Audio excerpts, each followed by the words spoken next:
Hello दोस्तों, कैसे हो आप सब। बहुत दिनों के बाद फिर से आज ये वीडियो रिकॉर्डिंग मैं लेकर के मैं आप लोग सभी के साथ फिर से आ गया हूँ। तो आप लोग का कैसे पढ़ाई वढ़ाई चल रही है, एक बार मेरे को रिकैप कराओ आप, फिर हम आगे चलते हैं।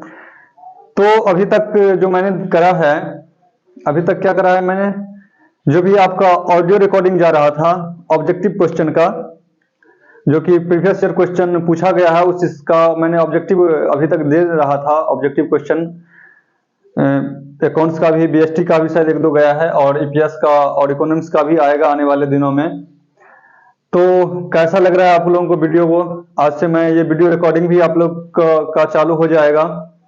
अभी तक सिर्फ ऑडियो ऑडियो गया है, तो आप लोग उसको, मेरे को नहीं लगता शायद कुछ परेशानी हो रही होगी। अगर ऐसा कुछ हो रहा हो तो प्लीज आप मेरे से कांटेक्ट करिए, और हम जो भी कमियां होंगी उस कमियों को फिर से सुधार करके और आपके लिए फिर से हाजिर हो जाऊंगा।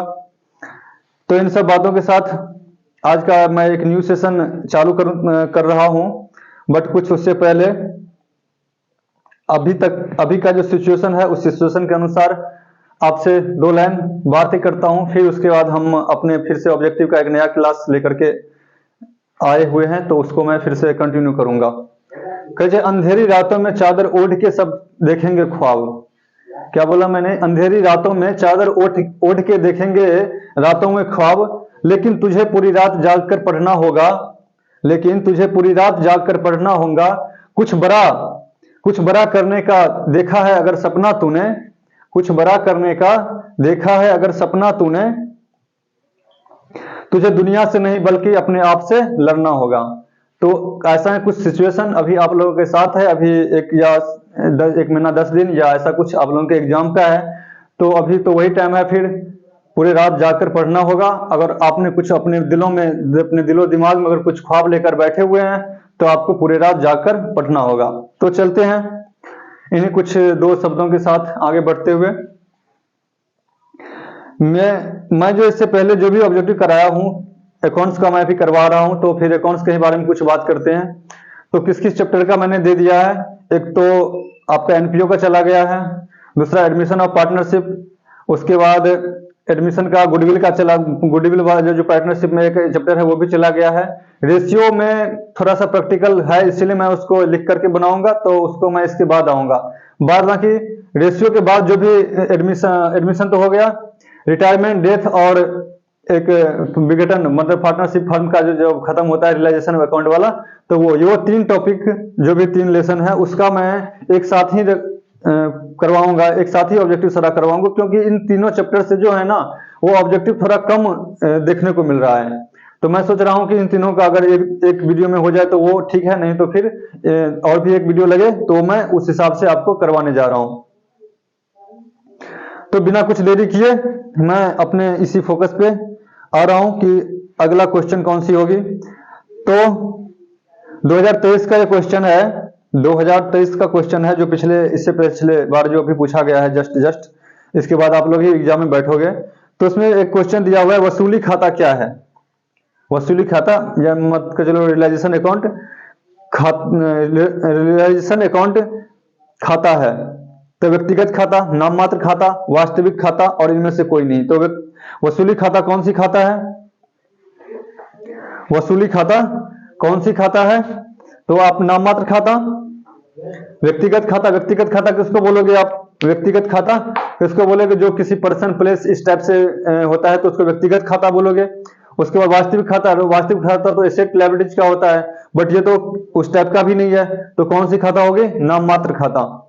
तो ये आपका पहला ऑब्जेक्टिव था। उसके बाद कानूनी व्ययों को वसूली खाता के किस पक्ष में लिखा जाता है? कानूनी व्यय मतलब आप ये रियलाइजेशन अकाउंट बना रहे हो, रियलाइजेशन अकाउंट बना रहे हो, तो कानूनी व्यय लीगल एक्सपेंसेज को आप कहां दिखाते हो? टू लीगल एक्सपेंसेज जहां पे दिखाते हो ना, मतलब टू कैश और यहाँ पे आप लीगल एक्सपेंसेज ब्रैकेट में ऐसे डालते हो, और यहाँ पे ये आता है। तो किस साइड में हो गया ये रियलाइजेशन अकाउंट के?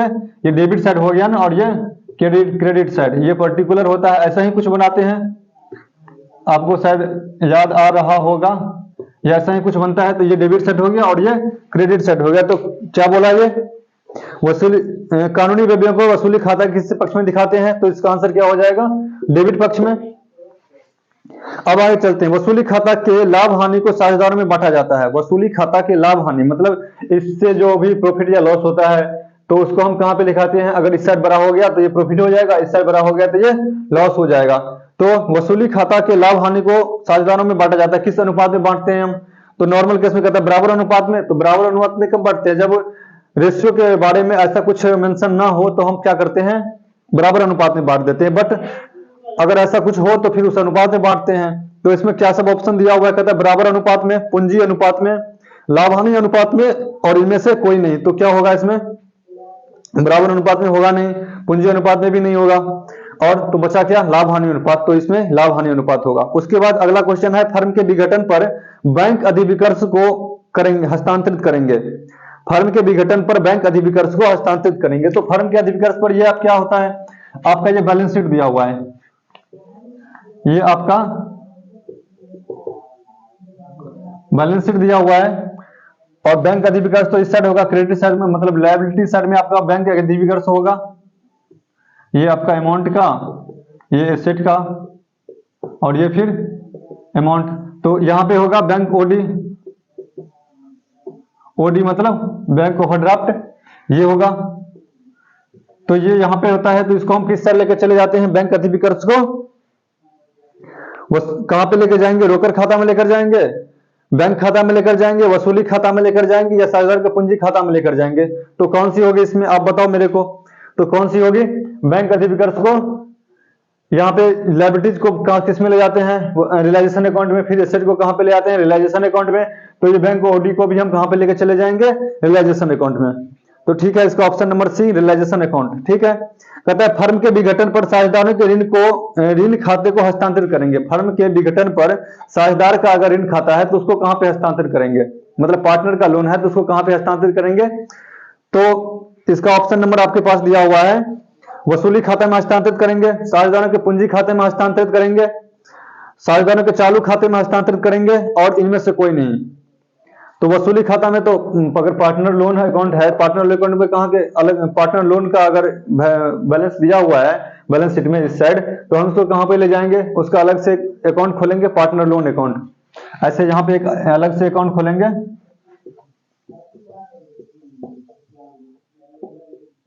Partner loan account. इसका क्या हो जाएगा, तो हम इस अकाउंट में उसको लेकर के चले जाएंगे, by partner loan, by balance B, क्योंकि लायबिलिटी है किस पर, फर्म पर। तो इस हिसाब से ये हो जाएगा। तो इसमें जो दिया हुआ है बैंक विघटन पर साझेदार के ऋण को, तो वसूली खाता में नहीं, साझेदार के पूंजी खाते में नहीं, साझेदार के चालू खाते में नहीं, तो इनमें से कोई नहीं। इसका आंसर इनमें से कोई नहीं होगा।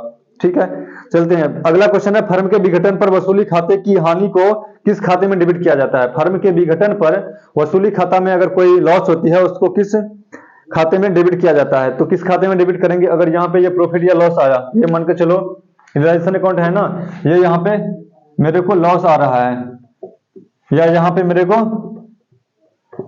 प्रॉफिट आ रहा है, तो क्या लिखते हैं यहाँ पे, profit transfer to partner capital account, ऐसे ही लिखते हैं ना। और जो भी अगर मान के चलो 1:1:1 होगा, कुछ नहीं होता है तो ये होता है, बाद बाकी मान लेते हैं अभी 2:1:1 है, 2:1:1 है। 10,000 का अगर प्रॉफिट आया, प्रॉफिट कितना का आया, 10,000 का प्रॉफिट आया, तो आप इसको बांट दो, कितना हो जाएगा, 2 4 तो 2500। तो ए का कितना होगा, अगर मान लेते हैं ए है तो ए का 5,000 और बी का 2500 और सी का भी 2500, तो ये हो जाएगा। तो इसी तरह से हम क्या करेंगे, प्रॉफिट आता है या लॉस आता है तो पार्टनर के किस रेशियो में बांट देंगे, हम किस रेशियो में बांटेंगे, साझेदार के पूंजी खाते में हम, मतलब वो चला जाएगा, जो भी रेशियो होगा उस रेशियो के हिसाब से। हमने अभी तक जो भी 10-5 क्वेश्चन जो भी बनाए हैं, तो उस क्वेश्चन को आप एक बार देखो। और ये जो तरीका मैंने करा है कि क्वेश्चन मैं यहाँ पे नोट नहीं कर रहा हूँ, बट मैं क्वेश्चन को समझा रहा हूँ। अगर कुछ ऐसा टिपिकल वाला क्वेश्चन आता है तो उसको मैं डायरेक्टली यहाँ पर आकर के आपको समझा दे रहा हूँ। तो ये कैसा है, एक बार आप लोग अपना जरूर व्यू दीजिएगा।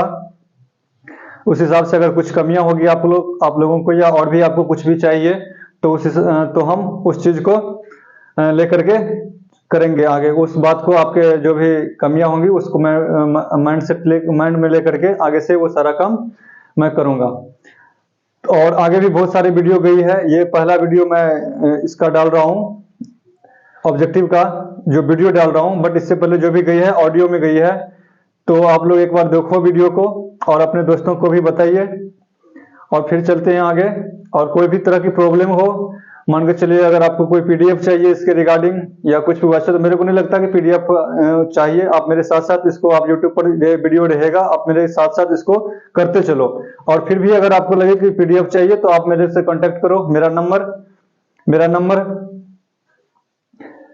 नंबर ये आप नोट कर सकते हो, क्या है 7011013929, और दूसरा 8816872887। तो ये आप दोनों नोट कर सकते हो। किसी भी पर नंबर पर आप व्हाट्सएप कॉलिंग करके आप मेरे से ये पीडीएफ मंगवा सकते हो, या और भी कोई प्रॉब्लम हो तो आप मेरे से कांटेक्ट कर सकते हो। तो आज के लिए बस इतना ही, ये एक थोड़ा सा दिखाने के लिए था, बट आगे से ये कंटिन्यू आपका ये वीडियो जाता रहेगा। तो प्लीज आप लोग जरूर देखो और कमेंट जरूर बताइए क्या क्या कुछ और मेरे से चाहते हो आप लोग। Thank you, all the best. फिर मिलते हैं नेक्स्ट वीडियो में।